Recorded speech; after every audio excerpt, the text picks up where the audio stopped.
বাচ্চু, তুই কি যেন বলতে আসছিলি, এখন বল ভাই। বিসমিল্লাহির রহমানির রহিম। আমি শুধু একটা মেয়ে চাই। বিয়ের জন্য পদ্মার পদ্মার টাকা লাগবে, কোনো বিলেট বাড়ানো হবে না। ভালো খাওয়ার দাওয়ার সব করাবো, কামাই করে খাওয়াবো। হ্যাঁ, ঠিক আছে, তুই কামাই করে খাওয়াবো।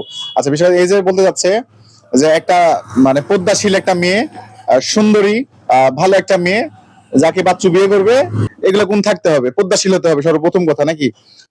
সুন্দরী সুন্দরী আপুরা, বাচ্চু আমার ভাই, হ্যান্ডসাম, সুন্দর একটা ছেলে।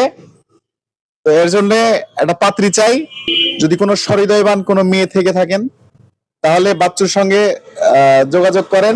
বাচ্চুর একটা বউ দরকার। তোর বউ মানে কি পড়াশোনা জানা লাগবে তো, নাকি? যে শিক্ষিত ন্যূনতম কতটুকু মানে শিক্ষা থাকতে হবে? এসএসসি, ইন্টার, ডিগ্রি, মাস্টার্স, কি পর্যন্ত বল? পদ্মা পদ্মা মানে পদ্মা করতে হবে নাকি? আচ্ছা, একটা পদ্মাশীল, আহ নামাজি এবং সুন্দরী একটা মেয়ে লাগবে আমার ভাইয়ের জন্য। তো কেউ যদি আমার ভাইকে আসলে পছন্দ করে থাকেন, তাহলে অবশ্যই ইনবক্সে জানাবেন বা কমেন্টে বলে দিবেন।